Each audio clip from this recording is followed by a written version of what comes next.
Hello dear students, परिवर्तन classes पर एक बार फिर से आप सबका स्वागत है। इस वीडियो में हम लोग क्लास 10th का मैथ ये दूसरा चैप्टर यानी 2.1 बहुपद, इसके बारे में हम लोग पढ़ेंगे। इसके पहले दो वीडियोज हो चुके हैं। पहला वाला एक चैप्टर पूरा कंप्लीट एक वीडियो में, फिर दूसरा चैप्टर दूसरे वीडियो में। ये तीसरा वीडियो है 2.1 जिसमें बहुपद। अब इसमें जो भी प्रश्न है देखिए, इसको हम जो है अच्छे से एक एक चीज़ समझ करके अच्छे से सॉल्व करेंगे। जैसे ये प्रश्न है, ये 6 प्रश्न हैं, इनको लगाने में आपको मात्र 1 मिनट लगेगा। इस प्रश्नावली को सॉल्व करने में कितना समय लगेगा? 1 मिनट मात्र लगेगा। तो इसको कैसे सॉल्व करना है, इसको जानने से पहले कुछ परिभाषाएं हम लोग जान लेंगे। जैसे बहुपद है तो बहुपद क्या होता है, कितने प्रकार के बहुपद होते हैं, इन सारी चीज़ों को हम क्रम से समझेंगे। देखिए, बहुपद समझने के लिए आपको चर और अचर समझना होगा। क्या समझना होगा? चर क्या होता है, अचर क्या होता है। चर पद वे होते हैं जिनका मान परिवर्तित होता है, जैसे x, y, z, a, b, c, ऐसे कुछ भी मान लीजिए, ये सब क्या है? चर पद हैं जिनका मान चर, ठीक है, चर मतलब बदलना, चल जाता है, बदल जाता है, ठीक है, जिनका मान क्या होता है?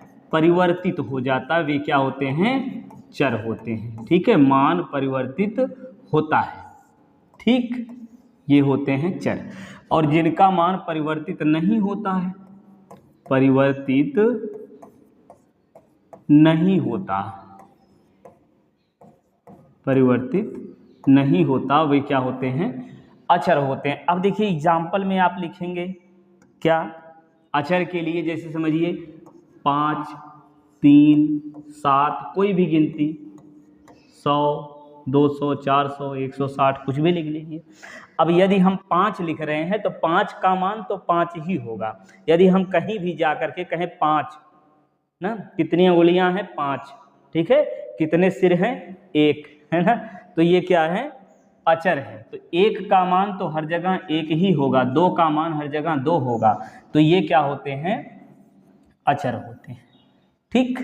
चलिए अब देखते हैं बहुपद। बहुपद क्या होता है? बहुपद जो है इसमें चर पद की घात जो है वो पूर्णांक में होती है, ठीक है। ऐसे पद जिसमें चर पद की घात जो है वो क्या होती है? पूर्णांक होती है, ठीक है। अच्छा, बहुपद में इससे पहले हम जान लेते हैं बीजीय व्यंजक। क्या बीजीय व्यंजक क्या होते हैं? बीजीय व्यंजक, बीजीय व्यंजक ये क्या होता है भाई? जिसमें चर और अचर दोनों हो, ठीक है, जैसे 2x, 2x + 3, ये सब क्या है? बीजीय व्यंजक है। चर और अचर दोनों पद जिसमें होते हैं वे क्या होते हैं? बीजीय व्यंजक होते हैं। अब वे बीजीय व्यंजक जिसमें चर पद की घात धनात्मक होती है वो बहुपद होते हैं। जिनमें चर पद की घात क्या होती है? धनात्मक, वो होते हैं बहुपद, ठीक है।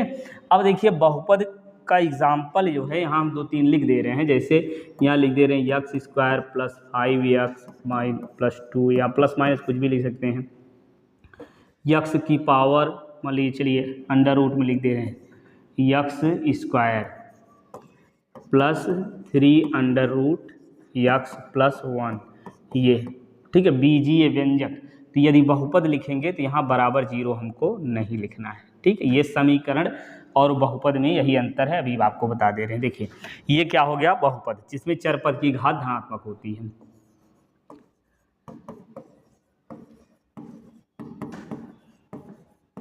+1।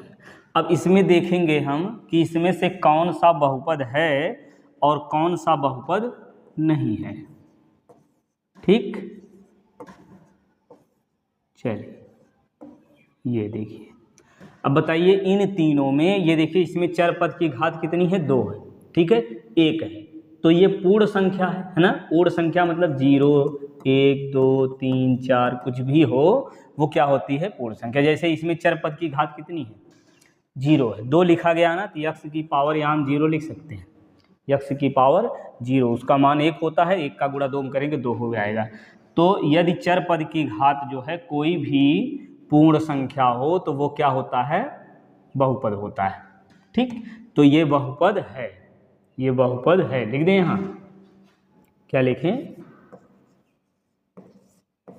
बहुपद है, ठीक, और ये बहुपद नहीं है, ये बहुपद नहीं है। क्यों नहीं है? क्योंकि इसमें यक्स की घात कितनी है, 1/2 है, और 1/2 ये पूर्ण संख्या नहीं है, ठीक है, ये भी बहुपद है, ठीक। बहुपद अब आप पहचान लेंगे। अब देखेंगे ये इसके बहुपद के प्रकार, एक पदी बहुपद। अब देखिए ये आपका 2x ये जो है ये क्या है, एक पदी बहुपद। इसमें कितने पद हैं, एक।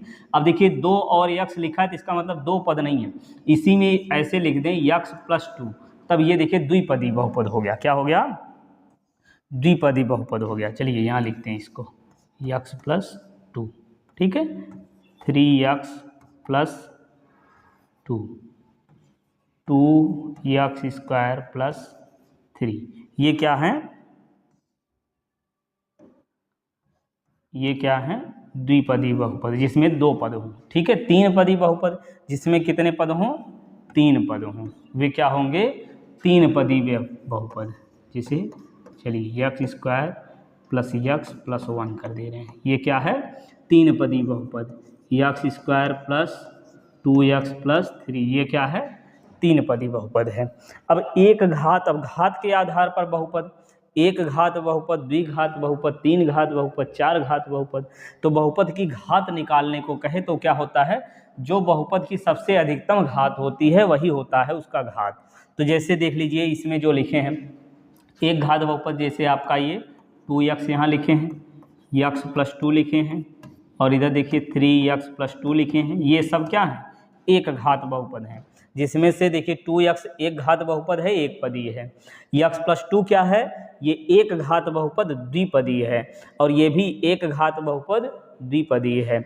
अब ऐसे 3 द्विघात बहुपद, अब द्विघात बहुपद में x² + 2x + 3 कर देते हैं, ये क्या हो गया, द्विघात बहुपद। अब यदि द्विघात समीकरण लिखना है तो यहाँ बराबर 0 लिखना पड़ेगा। द्विघात समीकरण के लिए क्या लिखना पड़ेगा, 0 लिखना पड़ेगा भाई, ठीक है। चलिए इससे लिखते हैं द्विघात बहुपद। अब इसका व्यापक रूप क्या होता है, ax² + bx + c। द्विघात बहुपद का व्यापक रूप क्या होता है, ax² + bx + c होता है। और द्विघात समीकरण, समझिए द्विघात समीकरण, इसको जो है अलग से चौथा चैप्टर आपका है तो उसमें जो है अलग से पूरा डिटेल में हम लोग पढ़ेंगे द्विघात समीकरण के बारे में। इसका व्यापक रूप है ax² + bx + c = 0। ये बात समझ में आ गई होगी। बहुपद चलिए एक बार फिर समझते हैं। जिनका मान परिवर्तित होता है वे चर होते हैं, जिनका मान परिवर्तित नहीं होता अचर होते हैं, ठीक है, जैसे 2, 4, 6 और चर में x, y, z। अब बहुपद क्या होते हैं, बहुपद जो है, अच्छा पहले बीजी व्यंजक समझिए, जिसमें चर और अचर दोनों हों वे क्या होते हैं, बीजी व्यंजक।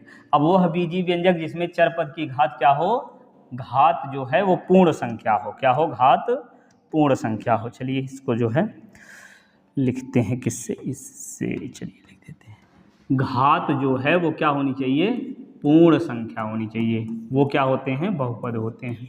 वे बीजीय व्यंजक जिसमें घात पूर्ण संख्या हो वे क्या होते हैं, बहुपद होते हैं। अब जिसमें एक पद हो वो एक पदी बहुपद, द्विपद हो द्विपदी, 3 पद।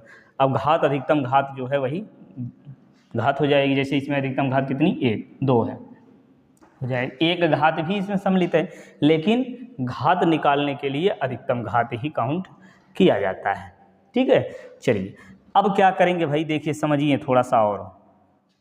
इसके बाद जैसे ये आपको पता है x² + 2x + 1 लिख दे रहे हैं, ठीक है। अब इसमें जो है बराबर 0 करके x का मान निकालेंगे। x का मान कैसे निकालेंगे, देखिए गुणनखंड करना आपको आता है, x² + x + 1, ठीक है। गुणनखंड जो है अगले चैप्टर में हम डिटेल में थोड़ा सा आपको, जिनको नहीं आता है उनको भी आ जाएगा, बहुत ही आसानी से समझाएंगे अगले वीडियो में, लेकिन इसमें हमको 2.1 के बारे में ही फोकस करना है।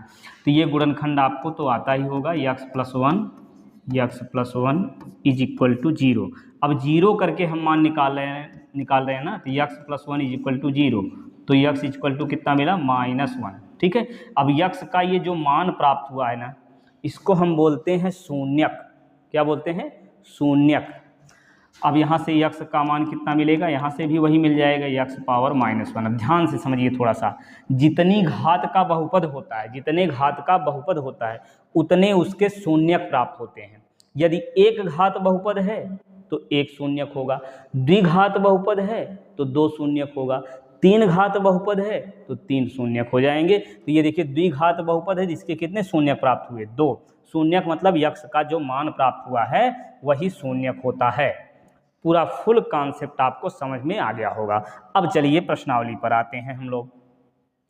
ठीक, चलिए ये देखिए, इसमें क्या करें हैं, किसी बहुपद px के लिए y इक्वल टू px का ग्राफ नीचे आकृति में ये दिया गया है, y इक्वल टू px दिया हुआ है। प्रत्येक स्थिति में px के शून्यांकों की संख्या बताइए। ध्यान से समझिए थोड़ा सा, px देख पा रहे हैं, px के शून्यांक याद करना है भाई। तो इसका मतलब px इक्वल टू 0 करेंगे तो यक्स के जितने मान प्राप्त होंगे वही शून्यकों की संख्या होगी, शून्यकों की वही संख्या होगी। क्या शून्यकों की संख्या होगी, यक्स के जितने मान प्राप्त होंगे।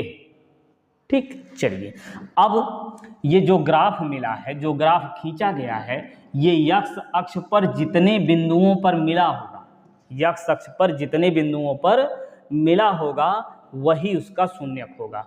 ठीक है, तो चलिए ये देखिए, ये कितने बिंदु पर मिला है, यक्स अक्ष पर। ये जो ग्राफ आपका है ये यक्स अक्ष पर कितने बिंदुओं पर मिला है, किसी भी बिंदु पर नहीं मिला है। इसका मतलब इसका कोई शून्यक नहीं होगा, इसके शून्यकों की संख्या कोई नहीं, या कह सकते हैं शून्यकों की संख्या क्या है, शून्य है। यहाँ देखेंगे भाई यक्स अक्ष पर कितने बिंदु पर मिला है, ये ग्राफ ऐसे आया है, यक्स अक्ष पर एक बिंदु पर मिला है, इसका मतलब कितने शून्यक होंगे, एक शून्यक होंगे। ठीक, इसमें देखिए यक्स अक्ष पर ये एक, फिर आगे 2, 3, तो 3 बिंदुओं पर मिला है तो इसके कितने शून्यक होंगे, 3 शून्यकों की संख्या इसमें कितनी होगी, 3 होगी। एक बिंदु पर मिल रहा है तो 1 होगी, कोई बिंदु पर नहीं मिल रहा है, कहीं नहीं मिल रहा है तो शून्यकों की संख्या 0 होगी। अब देखेंगे ये वाला, देखिए यक्स अक्ष पे ये 2 बिंदु पर मिल रहा है तो इसमें शून्यकों की संख्या कितनी हो जाएगी, 2 हो जाएगी। कितने शून्यक होंगे, 2 शून्यक होंगे। चलिए गिनती में भी यहाँ लिखते चल रहे हैं। ठीक, चलिए इसमें शून्यकों की संख्या देखिए 1, 2, 3, 4, तो कितने शून्यक हो गए भाई, 4, ये हो गया 4। अब इसमें देखिए ये 1, अब ये स्पर्श करके जा रहा है, 2, ये 3, तो इसमें भी कितने शून्यक हैं, 3। इस प्रकार से ये पूरी प्रश्नावली आपकी समाप्त हो गई। छोटा सा था। तो चलिए पढ़ते रहिए, स्वस्थ रहिए, मस्त रहिए। मिलते हैं नेक्स्ट वीडियो में, यानी 2.2 अगले वीडियो में सॉल्व करेंगे पूरा कंप्लीट। चलिए।